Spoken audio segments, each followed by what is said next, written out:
پڑھنا بندے کا رات کے پیٹ میں، رات کے درمیانی حصے میں، تہجد اصل میں جسے کہتے ہیں وہ نہیں ہے کہ جو عام طور پر لوگ فجر سے کچھ دیر پہلے جاگ گئے اذان سے اور جلدی سے 8 نفل پڑھ لیے، یہ تہجد یہ تو فجر کا ضمیمہ بنا لیا۔ ہر نوافل ہے، عبادت ہے، اس کے بھی جو اس کے برکات ہیں وہ ظاہر ہوں گے، جو اس کا ثواب اور اجر ہے اللہ دے گا۔ لیکن اصل میں جسے تہجد کہا جاتا ہے وہ رات کو سو کر پھر اٹھنا، نیند کو توڑ کر اور پھر سو جانا اور پھر اٹھنا، جوف کہتے ہیں پیٹ ہے، جوف اللیل، رات کے بطن میں، رات کے درمیان میں، یعنی نصف رات گزر جائے اس وقت سے انسان جو ہے وہ نماز پڑھے اور پھر ثلث رہ جائے تو پھر جائے، پھر سو جائے اور پھر اس کے بعد اٹھے فجر کے لیے اور سنتیں پڑھے۔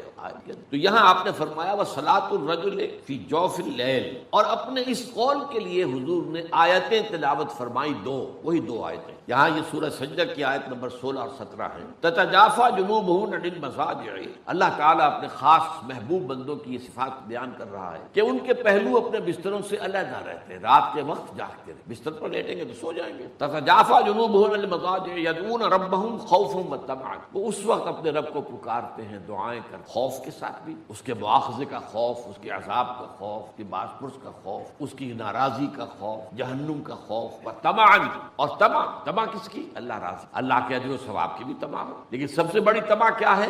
اللہ ان سے راضی، اس لیے سب سے اونچا مقام یہی ہے، رضی اللہ عنہم ورضوا عنہ، اللہ ان سے راضی ہو گیا، وہ اللہ سے راضی ہو۔ یہ باہمی رضا ہے، بندہ اپنے رب سے راضی رہے، وہ ہے کہ تسلیم و رضا، جو بھی دنیا میں آ رہا ہے اس پر شکوہ، اللہ کا شکوہ زبان پر نہ، جو بھی آ رہا ہے یہ میرے رب کی طرف، وہ میرا مولا ہے، آقا ہے، دوست، میرا خیر خواہ ہے، اسے معلوم ہے کہ اس شر کے پیچھے کون سا خیر آ رہا ہے، مجھے کیا پتا، مجھے تو شر نظر آ رہا ہے، خیر تو نظر نہیں آ رہا۔ اس لیے فرمایا گیا کہ ہو سکتا ہے عسیٰ ان تکرہوا شیئا وہو خیر لکم وعسیٰ ان تحبوا شیئا وہو شر لکم واللہ یعلم وانتم لا تعلمون، ہو سکتا ہے تمہیں کوئی چیز بری لگے حالانکہ اسی میں تمہارا خیر، عین ممکن ہے تمہیں کوئی چیز اچھی لگتی ہو حالانکہ اس میں تمہارے لیے شر ہے، اللہ جانتا ہے تم نہیں۔ اس کیفیت کے اندر دنیا کی زندگی گزارے، اللہ تعالیٰ آخرت میں اسے راضی کر دے گا، اللہ اس سے راضی ہو جائے گا۔ میری گفتگو کا جو اس وقت عنوان معین ہے اور جو اس وقت آپ کے سامنے لکھا ہوا بھی ہے، فلسفہ دین میں نماز کی اہمیت، اس میں سب سے پہلے تو میں توجہ دلاؤں گا کہ لفظ فلسفہ اصلاً عربی کا ہے اور نہ ہی یہ قرآن حکیم کی اصطلاح ہے۔ یہ لفظ بھی اپنی اصل کے اعتبار سے یونانی ہے۔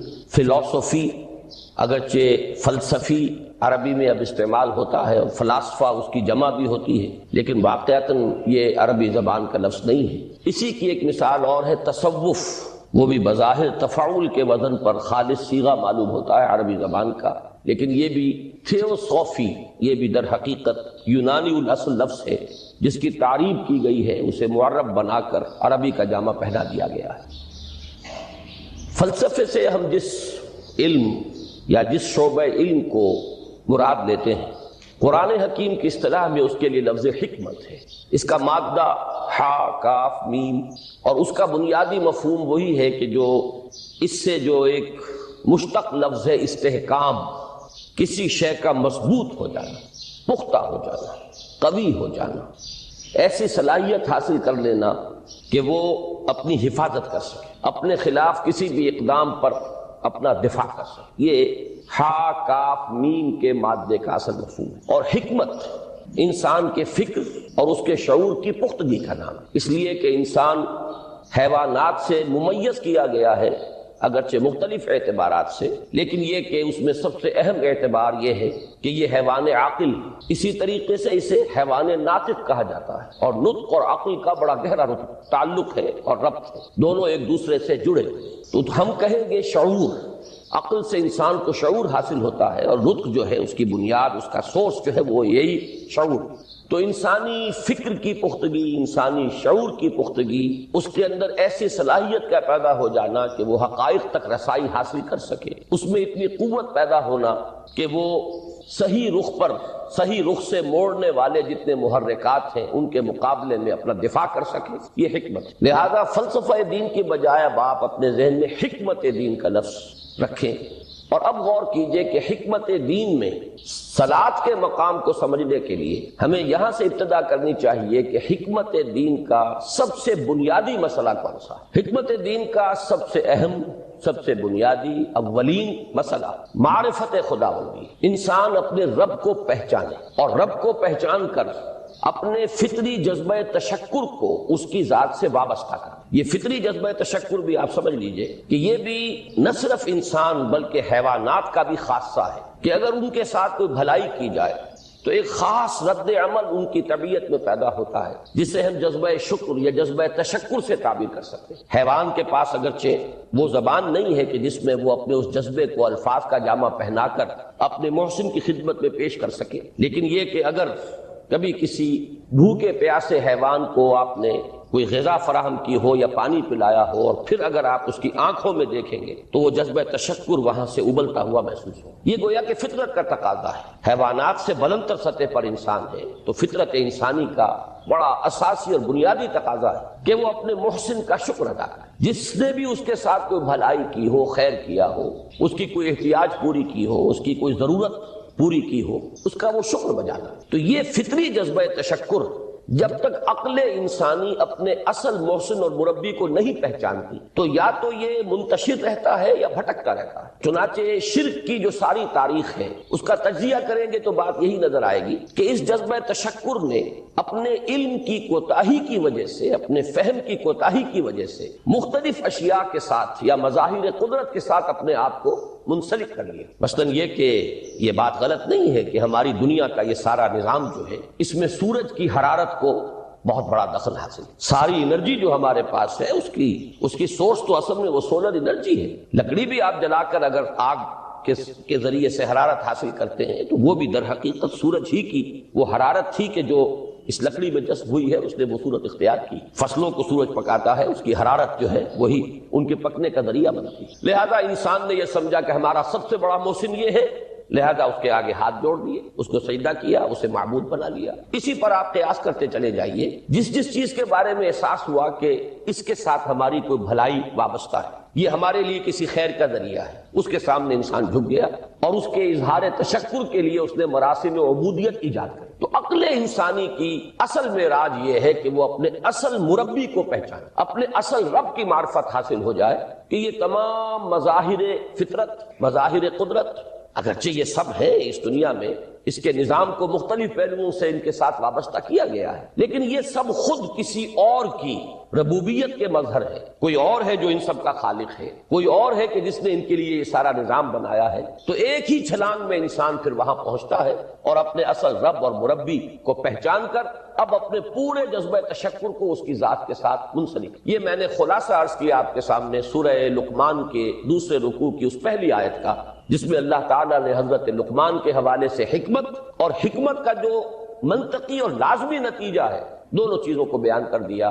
وَلَقَدْ آتَيْنَا لُقْمَانَ الْحِكْمَةَ أَنِ اشْكُرْ لِلَّهِ، ہم نے لقمان کو حکمت عطا کی کہ کر شکر اللہ کا.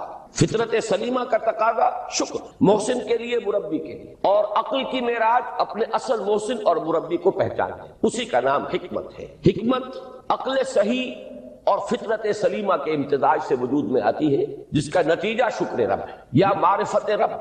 تو یوں سمجھیے کہ حکمت دین کا اساسی مسئلہ یہ، باقی سارے مسائل اب یہیں سے آگے چلیں گے. اس کے لیے یہ بات اگر آپ نے منتخب نصاب کے وہ اسباق پڑھ لیے ہوں تو یہ چیزیں سامنے آ چکی ہوں گی کہ اس کے لیے قرآن کا اسلوب یہ ہے کہ آیات کے حوالے سے انسان کے اندر معرفت رب کو جگایا جاتا ہے. میں نے جگانے کا لفظ استعمال کیا ہے کہ قرآن کی حکمت یہ ہے کہ رب کی معرفت فطرت انسانی میں موجود ہے لیکن سوئی ہوئی، ڈورمنٹ ہے، اسے جگانا ہے، اسے ایکٹیویٹ کرنا ہے. اس کے لیے آیات آفاقی، ان فی خلق السماوات والارض واختلاف اللیل والنہار والفلک التي تجری فی البحر بما ينفع الناس الی آخر الآیہ.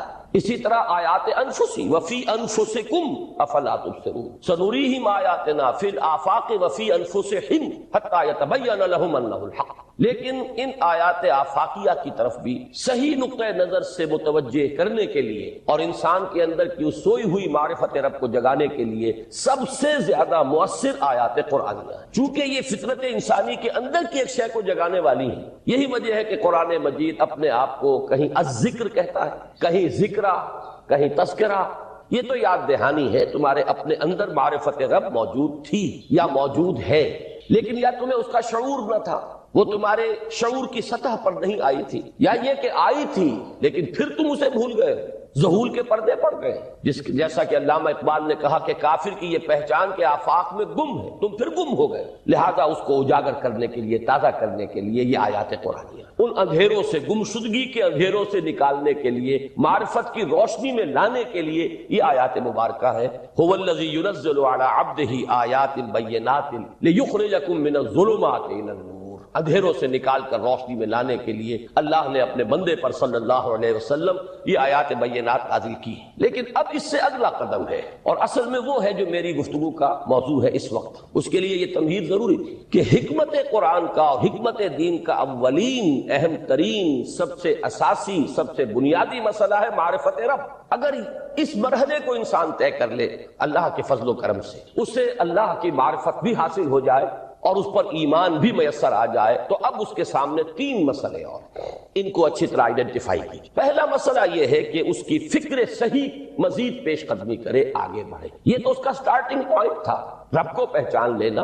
ابھی تو اس سے آگے بڑھ کر اس فکر صحیح کو، بڑی بلندیوں کو چھونا ہے، جیسے کہ کلمہ طیبہ کی تمثیل بیان کی گئی قرآن مجید میں، کشجرۃ طیبۃ اصلھا ثابت وفرعھا فی السماء۔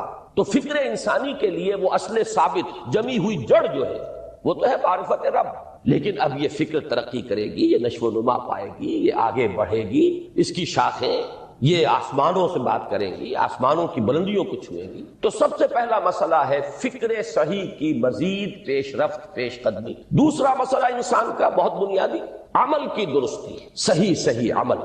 انسان اپنے نفس امارہ سے مغلوب ہو کر، یا جذبات کی رو میں بہہ کر، یا ماحول کے اثرات سے مرعوب ہو کر وہ کسی غلط رخ پر نہ پڑ جائے، تو اس کے عمل کو درست رکھنے کے لیے کوئی اسے سہارا درکار ہے۔ اور تیسری ضرورت اس کی، یہ میرے نزدیک اس دور میں سب سے زیادہ نگاہوں سے اوجھل ہو چکی ہے، یہاں تک کہ ہمارے بہت سے دینی حلقے بھی، خاص طور پر جو ریلیجس ایکٹیوسٹ شمار ہوتے ہیں، جو دین کی احیائی جد و جہد میں مصروف نظر آتے ہیں، تجدید دین، احیاء دین، غلبہ دین، اقامت دین، ان کی بھی ایک بہت بڑی محرومی ہے کہ وہ ایک تیسرے گوشے کو تقریباً نظر انداز کر رہے ہیں، اور وہ ہے روحانی ترقی۔ اس لیے کہ انسان کی اصل عظمت کی بنیاد تو وہ روح ہے جو اس میں پھونکی گئی، وَنَفَخْتُ فِيهِ مِن رُوحِي، جس کا تعلق ذات باری تعالیٰ کے ساتھ۔ کم سے کم یہ تو ہر شخص مانے گا، کوئی بڑے سے بڑا ریشنلسٹ اور روحانیت کا منکر شخص وہ بھی یہ تو ماننے پر مجبور ہے کہ اللہ تعالیٰ نے اس کی جو نسبت اپنی طرف فرمائی ہے روحی، اس میں در حقیقت انسانی روح کی عظمت اور اس کی شرافت، اس کی بلندی اور اس کی بزرگی کی طرف اشارہ ہے۔ بہرحال اس کی طرف فکر صحیح کی ترقی، نمبر 2 عمل کی درستی، اس میں افراط و تفریط نہ ہو، اس میں انسان نفس امارہ سے مغلوب ہو کر، یا جذبات کی رو میں بہہ کر، یا ماحول کے اثرات سے متاثر ہو کر کوئی غلط اور غیر متوازن راستہ اختیار نہ کر لے۔ اور نمبر 3 روحانی تھا۔ اب ان میں سے پہلی چیز کو لیجئے، فکر صحیح کے مزید ارتقاء اور اس کی مزید پیش قدمی کے لیے قرآن حکیم نے بھی سورہ آل عمران کے آخری رکوع میں ذکر کو سب سے پہلے اور سب سے اہم عامل کی حیثیت سے شمار کیا۔ چنانچہ اس کی پہلی آیت جو ہے سورہ آل عمران کے آخری رکوع کی، اس میں تو وہی مضمون جو میں بیان کر چکا وہ آیا ہے، ان فی خلق السماوات والارض واختلاف اللیل والنہار لآیات لأولی الالباب، یقیناً آسمانوں اور زمین کی تخلیق میں اور دن اور رات کے الٹ پھیر میں نشانیاں ہیں ہوش مندوں کے۔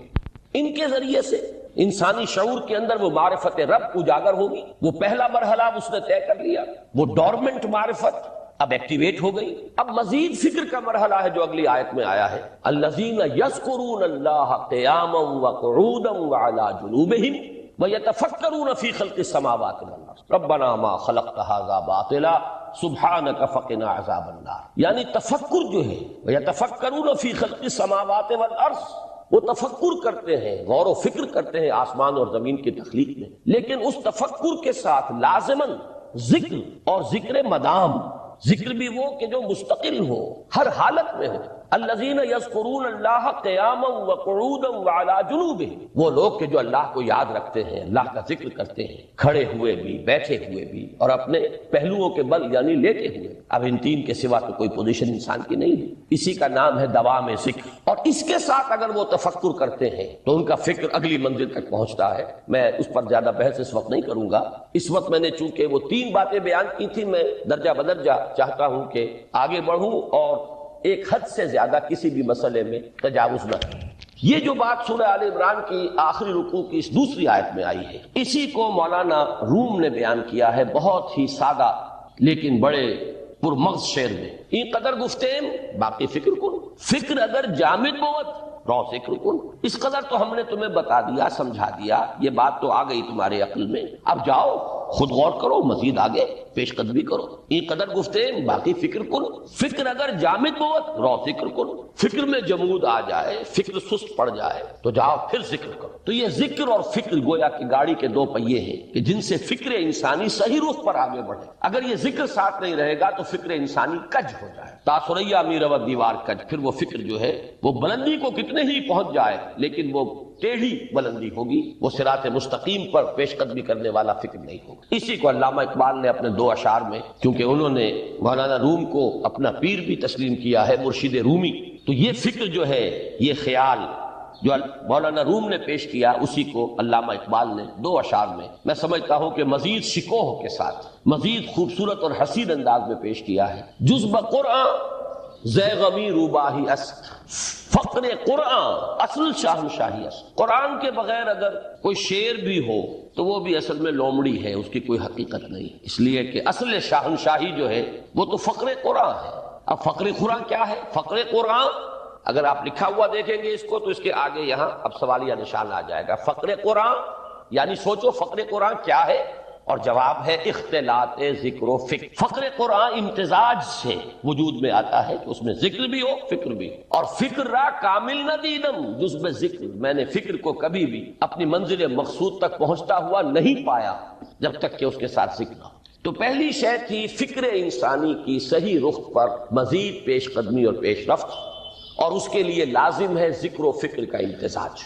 دوسری چیز کو لیجئے عمل کی درستی. اس عمل کی درستی کے لیے اللہ تعالیٰ کے ساتھ ایک گہرے تعلق کی ضرورت، اس لیے کہ صبر کی بحث میں یہ مضامین شاید آپ کے سامنے آ گئے ہوں کہ صبر جہاں مصیبت پر صبر ہوتا ہے، تکلیف پر صبر ہوتا ہے، اللہ کے احکام پر جمنا یہ بھی صبر ہے. نفس کی خواہشات کی باغ کو تھام کر رکھنا، کھینچ کر رکھنا یہ بھی صبر ہے. اور استقامت کسی شے پر قائم رہنا یہ بھی صبر ہے. تو عمل صحیح پر استقامت کے لیے وَاصْبِرْ وَمَا صَبْرُكَ إِلَّا بِاللَّهِ، اس صبر کی سب سے اہم جو بنیاد ہے، اس کا جو سب سے بڑا ذریعہ ہے، اس کا جو سب سے بڑا سہارا ہے، وَمَا صَبْرُكَ إِلَّا بِاللَّهِ، اس کے لیے ضرورت ہے ایک گہرے تعلق کی کہ اللہ کے ساتھ ایک ایسا تعلق برقرار رہے جو نہ صرف گہرا ہو بلکہ دائم و قائم ہو، مسلسل. ذرا ذہول ہوگا تعلق مع اللہ میں، ذرا کمی آئے گی شیطان کا وار کاری ہو جائے. اسی کو حضور نے حدیث میں یوں تعبیر کیا ہے تمثیلاً کہ جو دل اللہ کی یاد سے غافل ہے اس پر، فارسی کا وہ مقولہ بھی ہے کہ خانہ خالی را دیو میں گیرت، گھر خالی رہے تو جنات اس پر دیو جو ہے آ کر قبضہ جما لیتے ہیں. تو خانہ خلق قلب جو ہے اگر یاد خدا بندی سے خالی ہو گیا تو شیطان ابلیس لعین اپنی تھوتنی ٹکا دیتا ہے. یہ لفظ آتا ہے سور کے منہ کے لیے تھوتنی، جس طرح اس کا نکلا ہوا سا منہ ہوتا ہے آگے، تو یہ لفظ استعمال کیا گیا کہ وہ اپنی تھوتنی انسان کے دل پر جما کر اور پھوکے مارنی شروع کر دیتے. تو شیطان کو موقع ہی کب ملتا ہے جب انسان کے تعلق مع اللہ کے اندر کمی ہو، وہ خانہ بالکل خالی ہو گیا ہو یا اتنا ضعیف ہو گیا ہو کہ کل عدم ہو جائے، گویا کہ نہیں. تیسری چیز کی طرف آئیے، روحانی ترقی. روحانی ترقی کے لیے میں ایک اصطلاح کے سامنے لا رہا ہوں، اس سے مراد کیا ہے؟ روحانی ترقی کے لیے ہماری دینی اصطلاح ہے تقرب الی اللہ، اللہ سے قریب تر ہوتے چلے جانا. اس پر میرا ایک کتابچہ بھی ہے. تقرب الی اللہ کے دو مدارج، دو درجے، جو در حقیقت ایک حدیث نبوی علیہ الصلوۃ والسلام ہی پر مبنی ہے کہ حضور نے ایک درجہ قرار دیا ہے تقرب بالفرائض، فرائض کے ذریعے سے انسان اللہ کا قرب حاصل. ایک ہے تقرب بالنوافل، نوافل کے ذریعے سے اللہ کا قرب حاصل. ان میں کیا نسبت و تناسب ہے؟ اہمیت کے اعتبار سے کون بڑھ کر ہے، بلندی کے اعتبار سے کون بڑھ کر ہے، یہ تمام مسائل میں نے اپنی اس تقریر میں بیان کیے تھے جو اس کتابچے میں شائع ہوئی ہے. اس وقت میں اس کی تفصیل میں نہیں جا رہا، صرف یہ تذکرہ اس لیے کر رہا ہوں کہ جن کو بھی خواہش ہو جائے وہ اس کا مطالعہ کرے. ہماری اس وقت کی گفتگو سے وہ کتابچہ اس جگہ پر منسلک ہوگا. تو تقرب الی اللہ، یہ تقرب کوئی فزیکل فینومینن نہیں ہے، جسمانی یا مادی مسئلہ نہیں ہے. اللہ سے قرب یہ نہیں ہے کہ کوئی کروڑوں میل کا فاصلہ ہے، اب ہمیں کوئی رسی پر چڑھنا ہے اوپر بڑی محنت اور مشقت سے. فصل تو ہے ہی نہیں، فاصلہ ہے ہی نہیں، بعد ہے ہی نہیں. نحن اقرب الیہ من حبل الورید، ہم تو انسان سے اس کی شہرگ سے بھی زیادہ قریب. ہوا معکم اینما کنتم، وہ تو تمہارے ساتھ ہی ہوتا ہے جہاں کہیں بھی تم ہو، بس صرف یہ کہ تمہاری توجہ نہیں ہوتی، تم اور چیزوں میں مشغول و مصروف رہتے ہو، تم ہماری طرف دھیان ہی نہیں دیتے، تم ہماری طرف متوجہ ہی نہیں ہوتے. ہم تو مائل بے کرم ہے، کوئی سائل ہی نہیں، راہ دکھلائیں کسے رہنمے منزل ہی نہیں. انسان جب متوجہ ہو جاتا ہے اور بڑھتا ہے، آگے پیش قدمی کرتا ہے روحانی اعتبار سے، تو یہ ہے در حقیقت تقرب اللہ. اور یہی اس صبح کا وقت ہے، آنکھ بھی کھلی ہے، کوئی اذان کی آواز بھی کان میں آئی ہے، آپ کا نفس کہتا ہے ابھی سو جی. آپ نے اپنی چادر یا کمبل کو درست کیا اور کروٹ لیا. یہ کیا ہے؟ آپ نے کس کا حکم پیچھے پھینکا اور کس کا حکم مانا؟ اللہ کے حکم کو پیچھے پھینک دیا، نفس کے حکم کو آگے رکھ. یہ شرک، اس شرک کو جاننے والے بہت کم ہیں. مولانا روم نے خوب کہا تھا، نفس ماں ہم کم ترس فرعون نیست لیکن ایراعون نیست. میرا نفس بھی فرعون سے کم نہیں ہے. فرعون نے کہا تھا نا، الیس لی ملک مصر وہذہ الانہار تجری من تحتی، کیا اس ملک مصر کی حکومت میری نہیں ہے؟ اور سارا جو یہ آب پاشی کا نظام ہے، انہار کا نظام ہے، وہ میرے کنٹرول میں نہیں ہے. جس کا چاہوں موگا کھلا رکھوں، جس کا چاہوں بند کر دوں. یہ تھا خدائی کا دعویٰ، انا ربکم الاعلی. تو مولانا روم کہتے ہیں میرا نفس بھی اس سے کمتر نہیں ہے. وہ کہتا یہ جسم میرا ہے، اس پر میرا حکم چلے گا، میں نہیں جانتا کون اللہ کون رسول، کیا حرام کیا حلال. تو فرعون سے کم تو نہیں ہے میرا نفس. لیکن ایراعون اس کی بہت مدد تھی، فوج تھی، لاؤ لشکر تھا، تو اس نے زبان سے بھی کہہ دیا کھل کر الا ربکم الاعلی. میں مسکین ہوں، غریب ہوں، میرے پاس کوئی طاقت نہیں ہے، میں زبان سے تو کچھ نہیں کہہ سکتا، اندر سے میرا نفس یہی کہتا. یہ نفس کی حکومت قرآن کہتا ہے. میں حیران ہوتا ہوں، دو جگہ یہ مضمون آیا ہے. ارأیت من اتخذ الہہ ہواہ افانت تکون علیہ وکیلا.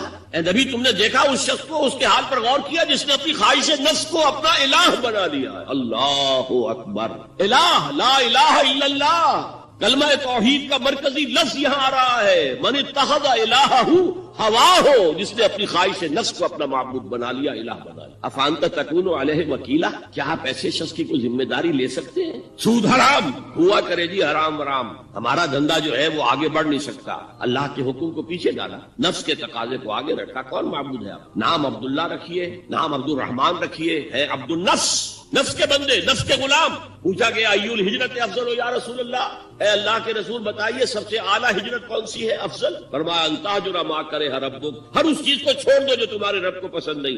آج رات ہی سے آپ ہجرت شروع کر سکتے ہیں. جائزہ لیجئے کیا کیا چیزیں میری زندگی میں خلاف شریعت ہے، تو اللہ کو ناپسند ہے. فیصلہ کیجئے کہ آج کے بعد نہیں ہوگی. ہجرت شروع ہو گئی، افضل الہجرہ، سب سے افضل ہجرت شروع ہو گئی. المجاہد من جاہد نفسہ، جہاد تو یہاں سے شروع ہو گیا، اپنے نفس کے خلاف جہاد کرنا. صبح نفس نے کہا ابھی سو جا، آپ نے نفس کی بات کو رد کیا، اپنا کمبل اٹھا کے پھینکا، اٹھے، وضو کیا، نماز کے لیے آپ مسجد چل دیے. آپ نے جہاد کیا نفس کے خلاف، یہ افضل الجہاد ہے. افرأیت من اتخذ الہہ ہواہ افانت تکون علیہ وکیلا، کیا تم نے غور کیا اس شخص کی حالت پر جس نے اپنی خواہش نفس کو اپنا معبود بنا لیا، الہ بنا لیا. کہہ رہا ہے لا الہ الا اللہ، لا الہ الا اللہ، لیکن الہ تو اس کا نفس ہے. ظاہر بات ہے فرعون نے اگر دعویٰ کیا تھا میں تمہارا خدا ہوں، انا ربکم الاعلی، تو کیا اس کا مطلب یہ تھا کائنات میں نے پیدا کیے، تمہیں میں نے پیدا کیے؟ ذرا سوچیے، کیا وہ بزرگ موجود نہیں ہوں گے جنہوں نے اسے دیکھا ہو کہ آج اس کی ولادت ہوئی تھی، کل اس کی کوئی اور سیریمنی ہوئی تھی؟ یہ کیسے دعویٰ کیا تھا؟ میرا حکم چلے گا، میں نہیں جانتا. الیس لی ملک مصر، مصر کی حکومت میری ہے کہ نہیں؟ قرآن حکیم نے بھی سورہ آل عمران کے آخری رکوع میں ذکر کو سب سے پہلے اور سب سے اہم عامل کی حیثیت سے شمار کیا. چنانچہ اس کی پہلی آیت جو ہے سورہ آل عمران کے آخری رکوع کی، اس میں تو وہی مضمون جو میں بیان کر چکا وہ آیا ہے. ان فی خلق السماوات والارض واختلاف اللیل والنہار لآیات لأولی الالباب، یقیناً آسمان اور زمین کی تخلیق میں اور دن اور رات کے الٹ پھیر میں نشانیاں ہیں ہوش مندوں کی. ان کے ذریعے سے انسانی شعور کے اندر وہ معرفت رب اجاگر ہوگی. وہ پہلا مرحلہ اس نے طے کر لیا، وہ ڈورمنٹ معرفت اب ایکٹیویٹ ہو گئی. اب مزید فکر کا مرحلہ ہے جو اگلی آیت میں آیا ہے، الذین یذکرون اللہ قیاما وقعودا وعلی جنوبہم ویتفکرون فی خلق السماوات والارض ربنا ما خلقت ھذا باطلا سبحانک فقنا عذاب النار. یعنی تفکر جو ہے، ویتفکرون فی خلق السماوات والارض، وہ تفکر کرتے ہیں، غور و فکر کرتے ہیں آسمان اور زمین کی تخلیق میں، لیکن اس تفکر کے ساتھ لازماً ذکر اور ذکر مدام. ذکر بھی وہ کہ جو مستقل ہو، ہر حالت میں ہو. الذین یذکرون اللہ قیاما وقعودا وعلی جنوبہم، وہ لوگ کہ جو اللہ کو یاد رکھتے ہیں، اللہ کا ذکر کرتے ہیں، کھڑے ہوئے بھی، بیٹھے ہوئے بھی، اور اپنے پہلوؤں کے بل یعنی لیٹے ہوئے بھی۔ اب ان تین کے سوا تو کوئی پوزیشن انسان کی نہیں ہے، اسی کا نام ہے دوام ذکر۔ اور اس کے ساتھ اگر وہ تفکر کرتے ہیں تو ان کا فکر اگلی منزل تک پہنچتا ہے۔ تو پہلی شے تھی فکر انسانی کی صحیح رخ پر مزید پیش قدمی اور پیش رفت، اور اس کے لیے لازم ہے ذکر و فکر کا امتزاج۔ دوسری چیز کو لیجئے عمل کی درستی۔ اس عمل کی درستی کے لیے اللہ تعالیٰ کے ساتھ ایک گہرے تعلق کی ضرورت، اس لیے کہ صبر کی بحث میں یہ مضامین شاید آپ کے سامنے آ گئے ہوں کہ صبر جہاں مصیبت پر صبر ہوتا ہے، تکلیف پر صبر ہوتا ہے، اللہ کے احکام پر جمنا یہ بھی صبر ہے، نفس کی خواہشات کی باغ کو تھام کر رکھنا، کھینچ کر رکھنا یہ بھی صبر، اور استقامت کسی شے پر قائم رہنا یہ بھی صبر۔ تو عمل صحیح پر استقامت کے لیے وَاصْبِرْ وَمَا صَبْرُكَ إِلَّا بِاللَّهِ، اس صبر کی سب سے اہم جو بنیاد ہے، اس کا جو سب سے بڑا ذریعہ ہے، اس کا جو سب سے بڑا سہارا ہے، وَمَا صَبْرُكَ إِلَّا بِاللَّهِ، اس کے لیے ضرورت ہے ایک گہرے تعلق کی کہ اللہ کے ساتھ ایک ایسا تعلق برقرار رہے جو نہ صرف گہرا ہو بلکہ دائم و قائم، مسلسل۔ ذرا ذہول ہوگا تعلق مع اللہ میں، ذرا کمی آئے گی شیطان کا وار کاری ہو جائے۔ اسی کو حضور نے حدیث میں یوں تعبیر کیا ہے تمثیلاً کہ جو دل اللہ کی یاد سے غافل ہے اس پر، فارسی کا وہ مقولہ بھی ہے کہ خانہ خالی را دیو میں گیرت، گھر خالی رہے تو جنات اس پر دیو جو ہے آ کر قبضہ جما لیتے ہیں۔ تو خانہ قلب جو ہے اگر یاد خدا بندی سے خالی ہو گیا تو شیطان ابلیس لعین اپنی تھوتنی ٹکا دیتا ہے۔ یہ لفظ آتا ہے سور کے منہ کے لیے تھوتنی، جس طرح اس کا نکلا ہوا سا منہ ہوتا ہے آگے، تو یہ لفظ استعمال کیا گیا کہ وہ اپنی تھوتنی انسان کے دل پر جما کر اور پھوکے مارنی شروع کر دیتا ہے۔ تو شیطان کو موقع ہی تب ملتا ہے جب انسان کے تعلق مع اللہ کے اندر کبھی وہ خانہ بالکل خالی ہو گیا ہو یا اتنا ضعیف ہو گیا ہو کہ کل عدم ہو جائے، گویا کہ نہیں۔ تیسری چیز کی طرف آئیے، روحانی ترقی۔ روحانی ترقی کے لیے میں ایک اصطلاح آپ کے سامنے لا رہا ہوں، اس سے مراد کیا ہے؟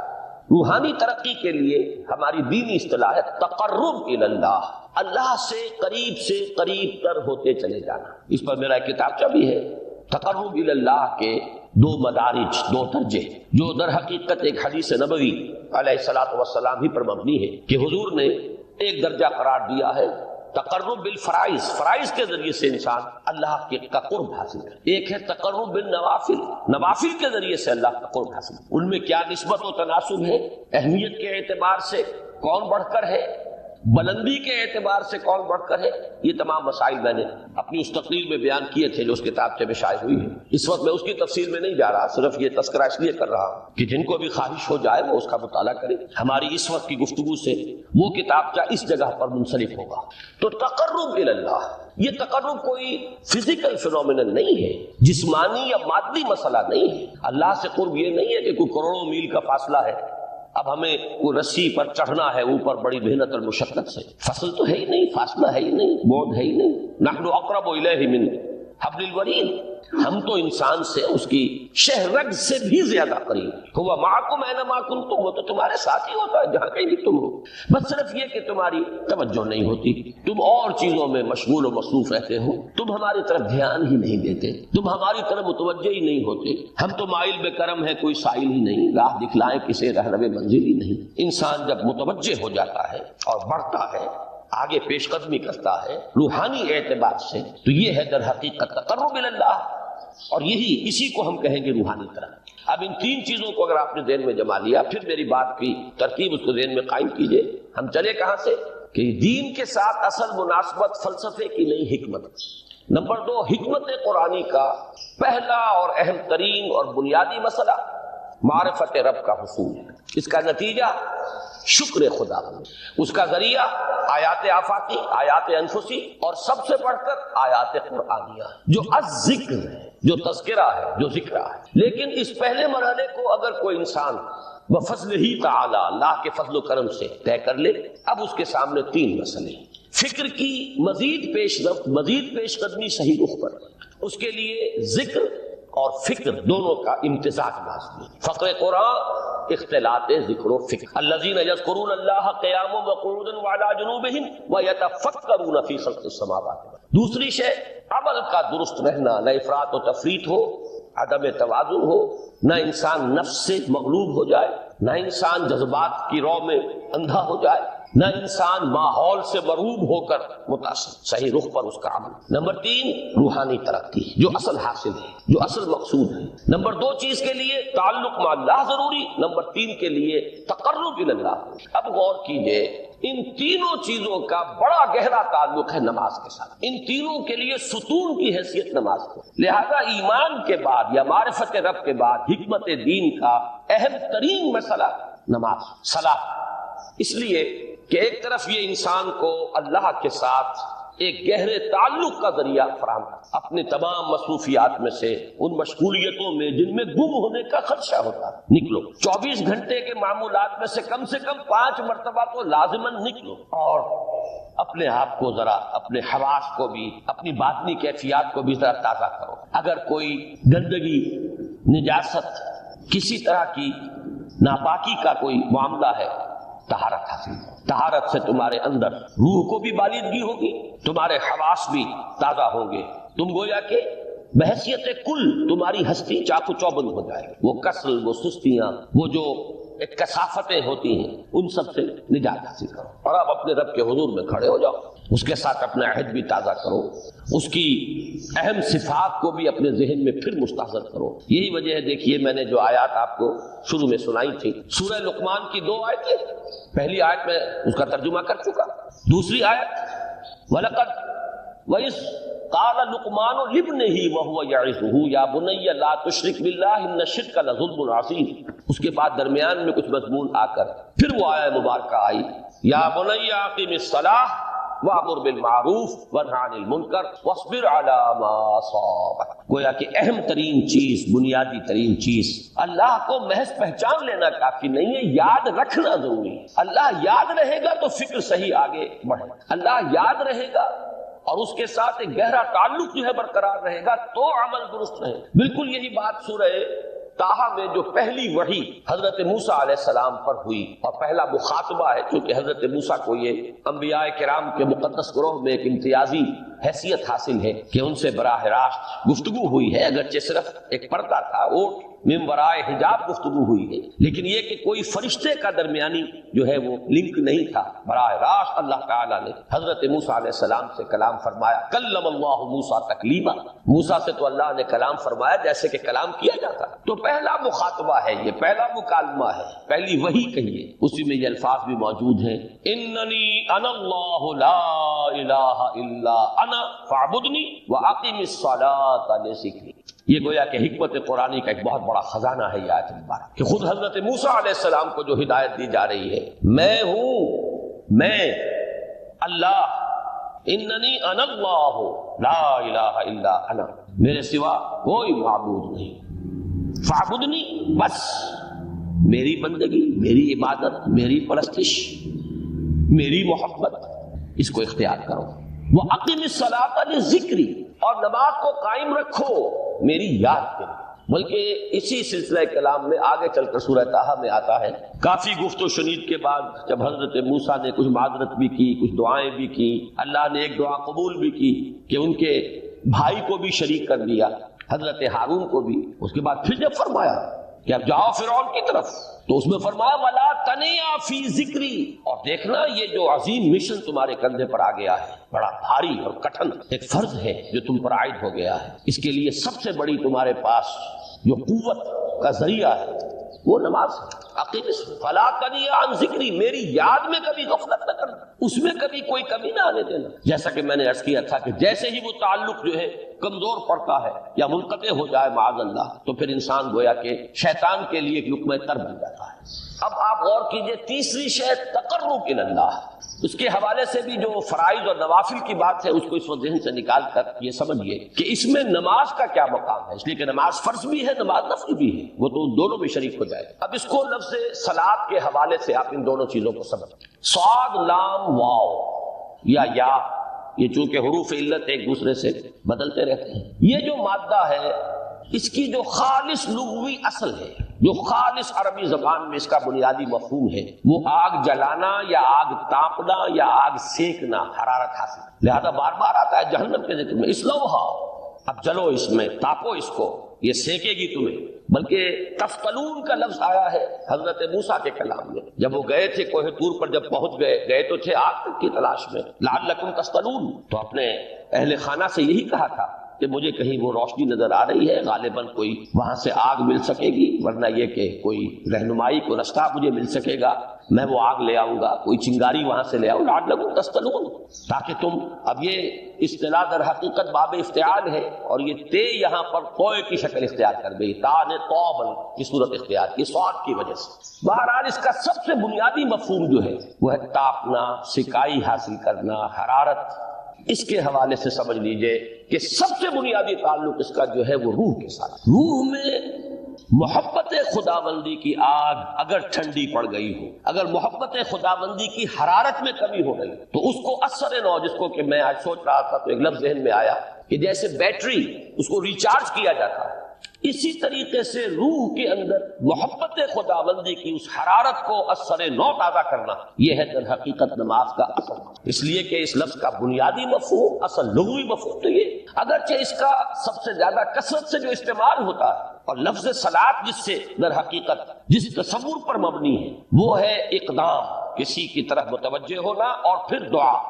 صلاۃ کا سب سے قریبی مفہوم لفظی جب بیان کیا جائے گا، اس سے مراد، اس کے معنی، تو دعا اس میں اہم ترین ہے۔ کسی کی طرف توجہ کرنا، مناجات کرنا، گفتگو کرنا، مخاطبہ، مکالمہ، دعا، یہ در حقیقت صلاۃ کا سب سے بڑا اصطلاحی مفہوم ہے۔ لیکن جو اس کا مادہ ہے، صاد لام واو یا صاد لام یا، اس کا اصل مفہوم جو ہے وہ تاپنا، حرارت حاصل کرنا۔ تو ان دونوں کے حوالے سے عرض کر رہا ہوں، وہ تاپنا اور حرارت حاصل کرنا وہ ہے روح کے اعتبار سے۔ وہ جو کہا اقبال نے کہ مجھے عشق کی آگ اندھیر ہے، مسلمان نہیں راہ کا ڈھیر۔ یہ عشق کی آگ جب بجھ جاتی ہے، در حقیقت یہی تو انسان کی روحانی موت ہے۔ جب یہ نہ رہے تو چاہے منطق میں بہت انسان ماہر ہو، مجھے اقبال کا ایک شعر یاد آیا تقابل کرتے ہوئے، ایک انسان محکوم اور ایک انسان حر، آزاد انسان، ان کی نفسیات میں جو بنیادی فرق علامہ اقبال نے مختلف مواقع پر بیان کیے ہیں۔ محکوم ہے بیگانہ اخلاص و مروت، ہر چند کے منطق کی دلیلوں میں ہے چالاک، تو منطق کی دلیلوں میں انسان چالاک ہو جائے اور وہ لغت ہائے حجازی کا وہ ایک خزانہ بن جائے، اسے تمام الفاظ کے معنی یاد ہو، وہ بڑے مسائل فقہ کے اسے ازبر ہو، جزیات، بے انتہا جزیات جو ہے وہ مستحضر ہو، فلسفے کے بڑے بڑے مسئلے اس نے حل کر لیے ہوں، لیکن اگر روح میں وہ اللہ کی محبت کی آگ نہیں ہے، وہ تپش نہیں، مجھے عشق کی آگ اندھیر ہے، مسلمان نہیں راہ کا ڈھیر۔ اسی کے حوالے سے آج مجھے یاد آیا تھا کہ وہ جو بڑی سادہ سی ایک نظم ہے، اللہ تعالیٰ سے دعا، یا رب دل مسلم کو وہ زندہ تمنا دے، اس میں بھی جو الفاظ آئے ہیں، جو روح کو گرما دے اور قلب کو تڑپا، یہ ہے اصل جو مقصود ہے نماز کی۔ اور یہی وہ چیزیں جیسا کہ میں نے عرض کیا تھا کہ نگاہوں سے اوجھل